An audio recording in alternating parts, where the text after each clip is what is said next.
The NFL draft is routinely one of the biggest crapshoots in all of sports, really. I think in the game of football, you as a player, you rely on so many other outside circumstances, like if you're a quarterback, your offensive line, who your receivers are, your head coach who's scheming up the plays. Whereas in other sports like basketball or baseball, you can see an individual for exactly what they do, like when they go up to bat, how many points they can score themselves in a basketball game on average. So I think it's fundamentally harder to draft prospects into the NFL, and really all the data we have surrounding the draft, it backs that up. ESPN content producer Paul Hembo calculated hit rates on first round picks from the year 2000 to 2019 based upon whether the players signed second contracts with the team that drafted them, and the results are pretty staggering. There's really only 3 positions that have an above 50% hit rate, and it is on the offensive line, which you could argue may be the best sole position group to really evaluate for a play-to-play basis on how they just block the guy in front of them. There's not really a lot of other circumstances.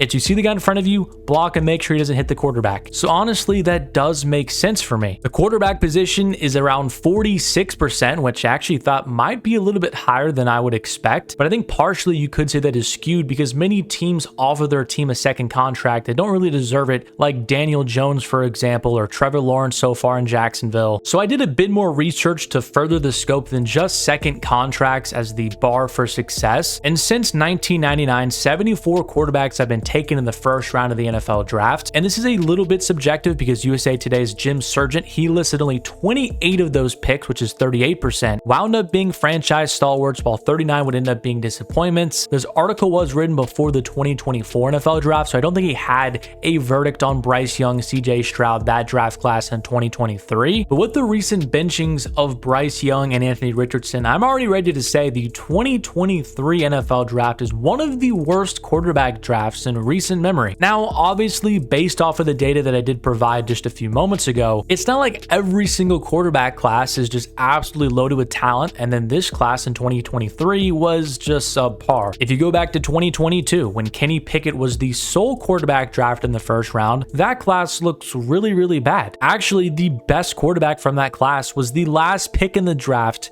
in Brock Purdy. You go to 2021 when Trevor Lawrence, Zach Wilson, and Trey Lance were the first 3 picks of the draft. Justin Fields at pick number 11, Mac Jones at pick number 15. That class was really, really bad as well. And I think when we look back on these two classes, they will be the worst ones in the last probably decade or so. I feel like most quarterback draft classes, you get at least one stud. I mean, in 2016, Jared Goff, he's emerged as a really, really good player. You also had Dak Prescott in that class. He's been very successful as a 4th round pick. 2017, you've got Patrick Mahomes, Deshaun Watson, who had a few good seasons. I know he's not good anymore. 2018 has actually been revived a decent amount with Baker Mayfield having success with Tampa, Sam Darnold having success now with the Minnesota Vikings. Obviously Josh Allen, obviously Lamar Jackson. That was a really, really good quarterback class. And then 2019, it was really Kyler Murray. He was the only really good player from that class. I know Daniel Jones gets a lot of hate. He was definitely not worth the 6th overall pick. But if we're being honest, he is miles better than what Bryce Young or Anthony Richardson have shown so far in their career. In 2020, it was another really good quarterback class with Joe Burrow, Tua Tagovailoa, Justin Herbert, Jordan Love, Jalen Hurts. So when you really consider the hype of these prospects and where they were drafted, and really within 2 years knowing the class is not going to be good whatsoever, I think it's fair to say the 2023 class will go down in history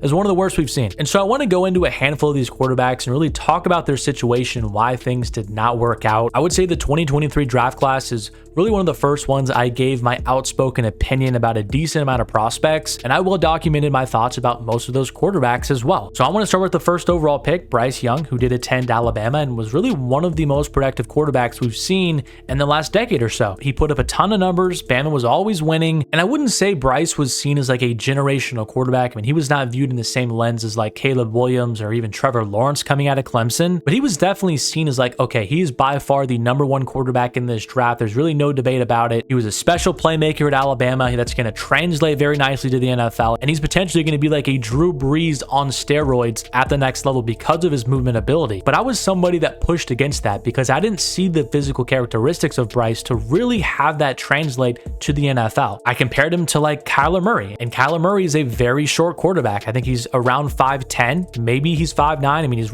roughly in that range. And Kyler even struggles to throw over the middle of the field, see the field well to begin with. When Kyler's is really good. It's him running around, making some crazy plays with his legs, just extending the play, and then launching a pass down the field and really making some of the most spectacular plays you've ever seen from the quarterback position. But he has two things that Bryce Young just did not have: elite athleticism and elite arm talent. Bryce Young can move pretty good, but when you compare him to NFL athletes and really the standard that some of the other elite quarterbacks have really set, like Josh Allen, Lamar Jackson with their athleticism, Bryce Young is nowhere close to that. And his arm talent, I think you could argue, is maybe bottom 10 in the league. I mean, he does not have a very strong arm. So my thought process was, when you combine his lack of size, I didn't know how he was going to overcome that due to his limitations with his arm talent and his athleticism. And so far in his NFL career, that has definitely played itself out exactly how I pretty much imagined. And to be fair to Bryce, he definitely did not go to a very favorable situation. The Panthers have been one of the dumpster fires in the NFL for a handful of years now. His weaponry was not good as a rookie. His offensive line was not good. Frank Reich and his coaching staff was a joke as well. But at a point, if you're the #1 overall pick, you can transcend some of that situation around you, and you can just make timely plays or have a good game or two to really show how good of a player you can be. And I feel like with Bryce Young in a year and a half in,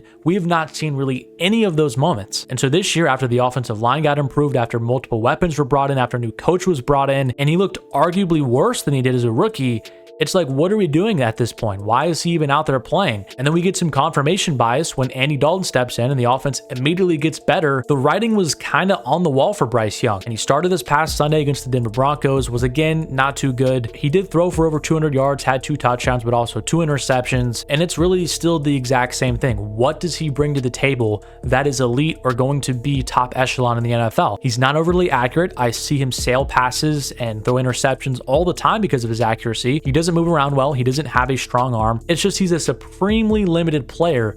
And I think at this point, it's fair to chalk him up as a bust and one of the worst first overall picks that we've seen in quite some time. Now, on the contrary, CJ Stroud has completely turned around the Houston Texans franchise, which was completely in shambles after the whole Deshaun Watson situation, with him sitting out due to all those lawsuits and wanting to get traded. The Texans really having a couple of wasted seasons while they try to pivot and move on and find their new quarterback. And they honestly lucked into CJ Stroud. Most of the reports were that if the Texans did have the #1 overall pick, that they were going to select Bryce Young as well, because again, as I mentioned, he was seen as the no doubt first overall pick. But what CJ Stroud has brought to the Texans is just one of the best precision passers in the league. He's not a guy that has great athleticism. He's not going to be extending plays a ton or running around for first downs. He's a more old school type of quarterback. He's going to sit within the frames of the pocket and he's just going to dice you up time and time again. He's got very good arm talent. He's accurate all across the field. He makes really good decisions. He's one of the best pure passers already in the NFL, and he's only in year number 2. I know his second season has been a little bit more up and down than his rookie year. He's still having a very good season, 66% completion percentage, 2,000 yards, 11 touchdowns to 4 picks. But the Texans have also been dealing with so many injuries. They really can't run the ball well unless Joe Mixon is in the lineup, and he missed several games. Nico Collins has been on IR due to his hamstring injury. They just lost Stephon Diggs to an ACL. So his numbers aren't exploding like many people did predict from his rookie year, but all he's doing is just winning. And that's kind of the end all be all when you're in the NFL. It's just, can you win games? I already think he's a top 10 quarterback. I think he's going to continue to stay there for the next decade of his career. And we will see how he can progress if he can't get up into that top 5 category, or how he can compete against some of the other top quarterbacks in the league. But I've been really impressed with CJ Stroud, and the Texans no doubt hit a home run with that selection. And now to the 4th overall pick, we do have to talk about Anthony Richardson, because he just got benched for Joe Flacco, and I don't think he's going to get his starting job back the rest of this season. And my thought process on Richardson coming out of Florida was that he was a physical freak. He had great athleticism, he had a cannon for an arm, but he was very inaccurate. He did not see the field well whatsoever at Florida, and he would need a team to really develop him, and it was going to be a low percent chance that he could develop into like a Josh Allen and have that drastic turnaround that Allen did early in his career, because we've only seen like a couple players in NFL history be so raw and then really develop into being an elite player. This just does not happen very often. So I saw the upside with Richardson. I did advise the Colts to make the selection. I thought it was worth the risk. I also do believe that you should take big swings for quarterbacks early in the draft. And I said for the Panthers, if they want somebody that has the highest upside in this draft, I would even take Richardson over Bryce Young. That was my mindset. So I'm not going to sit here and act like I didn't like Richardson as a prospect, but it has been very, very rough to say the least so far in his NFL career. And I would go as far to say he is basically just a taller, stronger, faster version of Bryce Young. And I think as a passer, you could probably say he's even worse. I mean, he's completing 44% of his passes this season. That has got to be close to an NFL record. I know he probably doesn't have the threshold of games played or passes thrown, but I mean, he has just been abysmal since he's returned from his injury, which is a whole nother piece of this. And I made a video last week about Richardson and really how they should bench him for Flacco. And it took another week against the Texans where he only completed 31% of his passes for that to actually happen. But I mean, I don't blame the Colts at all. I mean, if you were in that locker room, you know as a player who the better quarterback is and who gives you the best chance to win. Richardson cannot complete simple passes. He cannot read the field well whatsoever. The only real value he brings to an offense is his rushing ability. But then we even see in the game, he runs around a little bit too much, and then he gets tired. He has to tap his helmet, ask for a breather, and then he routinely gets banged up. I mean, he was hurt in high school. He was hurt in college. He got hurt last year as a rookie. He got hurt again this year. And for somebody who is 6'4", like 220, he gets hurt kind of a lot. And so if you're Shane Steichen, you're in a tough situation because you don't want to run him constantly because you're afraid he's going to get hurt. But then if you don't run him, it's like you don't have a functionable offense because he can't complete simple passes. So for Richardson, I don't really know what happens from here on out. I expect Flacco to just play good enough and keep the Colts in the playoff race where Richardson's not going to get his starting job back this season. And then you go into the offseason with a big decision to make. Are you going to bring back Flacco as your starter the following year? Are you going to try and go in free agency and get another veteran quarterback? Are you going to try and draft somebody early in the draft, or are you going to try and give Richardson another opportunity? It's just a very fascinating situation. And I know the sample size is not super big with Richardson in the NFL or even college for that matter, but at a point you really can't use that as an excuse anymore. It's just like this guy can't stay on the field. And then even when he's on the field, he's just not very good. I mean, it's like, how long are we going to wait for him to develop? How many reps does he need? So the Colts just find themselves in a very complex situation. I do think Richardson will get another opportunity at some point for the Colts, but with how these first two seasons have gone and him just looking like one of the worst passers that we've ever seen in the league, I again think it's fair to say that Richardson is a bust and he's not going to emerge as what the Colts thought they were getting when they drafted him number 4 overall. So those were the 3 quarterbacks drafted in the first round, all 3 within the top 5 picks, but the rest of the draft isn't very good either. There's not like a Brock Purdy waiting at the end of the draft. The only other 2 premium picks spent on quarterbacks was Will Levis with the 33rd pick. The Titans infamously traded up in day 2 to secure their quarterback, and Levis, just like Bryce Young and just like Anthony Richardson, is seriously one of the worst players in the entire league. Levis, similarly to Richardson, was one of those players that was seen as like a very high ceiling player, but somebody that needs a lot of refinement. He's going to need a lot of development. And again, a year and a half in, and we really just have not seen a lot of highs. I would say the biggest thing that Levis is known for is just having some memeable picture every single week of him just doing something completely stupid. I mean, he does have good athleticism. He's got a very nice arm, but his decision making, his accuracy, he just does some crazy stuff, and it really just has not worked out whatsoever. Feels like every game he has multiple turnovers. He struggles to consistently move the ball up and down the field. And he's another guy that I just do not think is a good player or will ever be a good player. Surprisingly, compared to Bryce Young and Anthony Richardson, he's the only one of the 3 that does have a positive touchdown interception ratio. And his offensive situation wasn't great as a rookie either. But this year, the Titans invested a lot into the offensive line. They invested a lot in the weaponry. And you could argue he's been worse in year number 2 than he was as a rookie. So I think the Titans are likely going to be moving on from him, or at least just keeping him as a backup to a new quarterback that they draft in just a few months. But again, like Young and Richardson, I'm ready to stamp him as a bust, and he will never really emerge